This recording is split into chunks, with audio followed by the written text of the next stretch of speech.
Hello, everyone. My name is Sherry Nickerson, and I'm a director here at Old Line Government Affairs, and we welcome you to another edition of Online with Old Line. For this edition, we're delighted to introduce Delegate Kathleen Dumais, representing District 15 in Montgomery County. Welcome, Delegate Dumais, and thank you so much for joining us today. Sure. So I had a tough time choosing just a couple of highlights from your career because there are so many to point out. So here's my attempt. Okay. Delegate Dumais was first elected to the Maryland House of Delegates here in 2002. She currently serves as a very capable vice chair of the Economic Matters Committee, the chair of the Property and Casualty Subcommittee. She is the House chair of the Joint Committee on Legislative Ethics, chair of the Marijuana Legalization Work Group, and serves on the Legislative Policy Committee. I don't know how you do it. That's a lot. That's a lot of chairmanships. Delegate Dumais has also received numerous legislative awards for her advocacy for victims of domestic violence and sexual assault, including the 2018 Visionary Award from the Maryland Coalition Against Sexual Assault. So welcome again, and let's go ahead and get started. Delegate Dumais, to get us rolling, can you tell us a little bit about yourself and the district that you represent? Sure. So when I'm not in the legislature for that 90-day period, I'm a practicing attorney. I have been practicing law for about 32 years, and my practice concentrates in family law. So I handle divorce and custody, domestic violence, with a small-ish firm in Rockville that is a general practice firm, but again, I don't do anything other than the family law, and love practicing law. And yet, I guess sort of a little pieces. I didn't immediately start to practice when I got out of law school. There was an aunt of mine had a health issue, and so I kind of continued to work for her husband for a couple of years. Then decided I wanted to teach high school and did that for a little bit. And then finally kind of got to the place where maybe I'd try this thing called law, and have really enjoyed doing that. And family law is tough, but I kind of like being in the position of helping people through a really difficult time and getting them to the other end. I feel like after teaching high school, everything else is just cake. Sometimes that's true. And I used to have a bit of a debate with my father, who was a principal of a high school. Is how he finished his career, but he had taught in junior high, or we called it junior high, now it's middle school, and high school. And he insisted that middle school was the absolute best place to be. And because he said that's when kids are really forming themselves and their personalities are really, and so he felt that was the right, and I that would have driven me crazy. I have a middle schooler at home, so. So then you know sort of their personalities are forming, and I'm patient, but I'm not sure I had that patience, but he did. So District 15, interestingly, is in Montgomery County. It is the western end of Montgomery County. So we go from Potomac all the way up to the Frederick County line, primarily west of I-270. The district is very diverse. I know Montgomery County has this sort of reputation of being the really liberal, really progressive members of the General Assembly. And there are parts of Montgomery County that's very true. We all tease Tacoma Park about being, passing resolutions about being a nuclear-free zone and all sorts of, things along the lines. District 15 is a little bit different. We're the last district that actually had Republican representation. And it tends to be a little more conservative, particularly fiscally. I mean, most of my constituents, I think, similar to the way I feel, on very, progressive, so to speak, on social policy. But, we represent a lot of individuals that own businesses and, do have concerns about how the state spends money, or any government spends money. So we kind of walk a balance. And my colleagues, I think, it's similar. Brian Feldman, who's actually vice chair of the Senate Finance Committee, which is our sort of cross committee from economic matters. Lily Chi comes from a very strong business economic development background and worked with County Executive Ike Leggett on some of his economic development plans. And David Frazier Hildago is an environmentalist, but at the same time lives in the northern part of the county, and so as a result, he's sort of understands the dynamics. So our district's a little different than I think people think of when they first hear Montgomery like County. Very business friendly district. Yes, So, very much so. well, they're represented well. So, well, thank you. You've been a member now of the Maryland General Assembly for about 20 years. What originally made you run for office? Curiously, when I was a senior in high school, I was a page in the Maryland House of Delegates.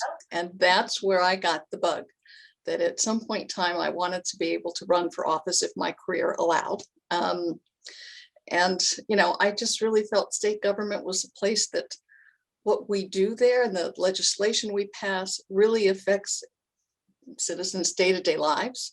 Not that the federal government doesn't do important things, but the state really is hands-on, and that was the direction I wanted to go if I had the opportunity. And in 2002, there were 2 open seats in my district, and I gave it a shot.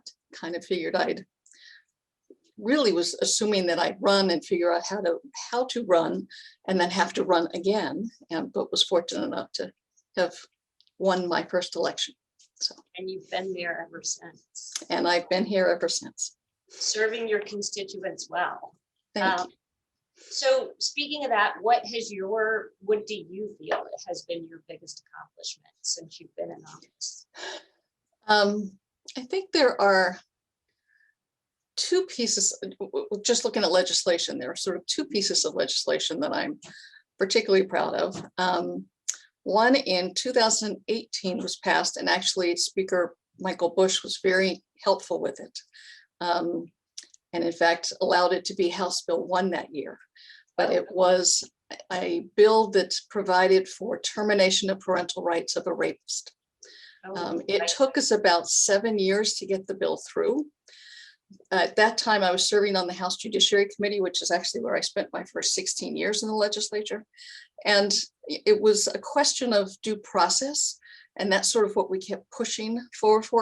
The bill has been used, or the statute's been used, but not often. This doesn't come up often, but when it does, it's incredibly important to allow the victim to be able to determine that she doesn't have to deal with her rapist and doesn't have to go through a custody fight with her rapist.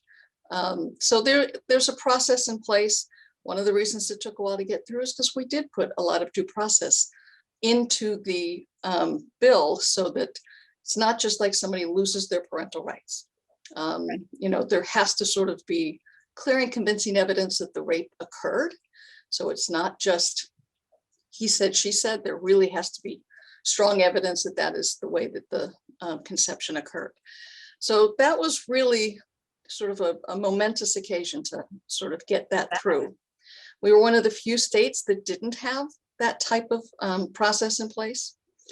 The second bill actually just passed this year and was also sort of a 7 or 8 year odyssey. But it was a bill that would provide for compensation for those that have been erroneously convicted.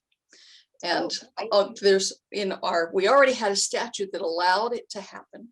The problem is it was never consistent. Sometimes the governors, and Board of Public Works would approve something, sometimes they wouldn't. People waited for a long time. So the purpose of this bill is to, again, set a process in place where if you believe that you're entitled to compensation, you're going to go through the administrative law process. You'll go before an administrative law judge who will have to make a finding that, in fact, you are eligible under the statute. And then the statute also lays out sort of how much you should receive. It also, so it's, sort of, I think we were up to about $50,000 or $60,000 per year per your incarceration. That you would also be able to get, health insurance, that you would be provided additional, counseling services and education. And so, but that one took a while, sometimes based on funding, sometimes politics, but, I'm delighted that it also passed. And unanimously, as a matter of fact, in both chambers this year. The Senate and the House bill both passed unanimously, and they're on the governor's desk waiting for signature. I feel like people that are not intimately involved in this process sometimes don't realize the process of getting one single piece of legislation through could take 7, 8, 10 years. It's not an easy process, and there's always represented. It doesn't matter what the issue is. It could be seems like a yes or no issue, and there's always 2, if not more, sides to an issue that have to be protected and listened to. And so it's congratulations on those. They sound like really big wins. Thank you. So we've talked about what you have accomplished, not that that's all that you've accomplished, but what policy initiatives do you see in your near future? What do you have left to do? Even though I'm on economic matters now, which doesn't handle sort of the family law and domestic violence sorts of things that I've worked on in the past, I am still working on those issues. And there's one more bill that, again, has been a pretty long odyssey. That it's a statute that we don't have a custody statute in Maryland.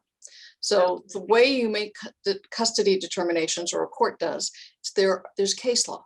And, there's a series of cases that list different factors the court should consider. And so many people in family law cases are self-represented. And, it's one thing for me to go to the law library or, to my office library and pull the cases and be able to find the factors that I want the court to concentrate on. But self-represented litigants don't have that. Plus, we have a number of judges that, maybe they were a state's attorney before they went on the bench. And so, there's a lot of education for judges already in place. But again, if we had a statute that laid out sort of what the factors are to consider in a custody determination, that would be important. And we had a commission that spent about 2.5 years looking at it. That's kind of where the legislation came from. And this year it passed the House, and we ran out of time in the Senate. So I'm hopeful that maybe it's now time. And I think, and it's time for a couple. One is the factors, and it makes it easier for people to find what they should be presenting to the court. But more importantly, we've evolved to a place where we're not just looking at who has custody and who has visitation, which is a term I've always hated. I don't think anybody visits with their child. So now we're talking about changing the entire nomenclature to talk about parenting time and decision-making, and not necessarily, so that we can craft what we call parenting plans. So that'll be a major shift in policy, and I think it will help move things in the right direction in family law in general. So having gone through that process myself, I completely understand the benefit of having something in place. And it sounds like something you're very passionate as well. You should be, because that's what you do in your daily life. So that's great. Yeah. Well, to wrap things up, because I know you're a very busy lady and we don't want to keep you too long, what is one unique or fun fact that you'd like to share about yourself?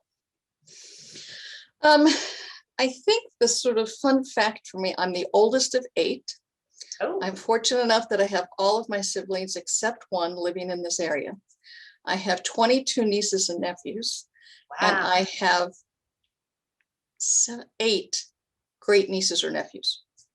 And so family's really important. And and I don't have children of my own. So I'm the favorite aunt. So that's kind of the fun fact for me. Everyone wants to come to my house to spend the night, or I go to a lot of games, and so it's I bet that's those my family gatherings are fantastic. Absolutely are. Yep. That's great. Well, thank you so much, Delegate. You're welcome. Thank you. To be with us today, and we look forward to working with you. We've worked with you in the past, and look forward to continuing that work together in the future. For those of you who are tuning in for more conversations with legislators and more online with Old Line, please visit oldlinelobbying.com.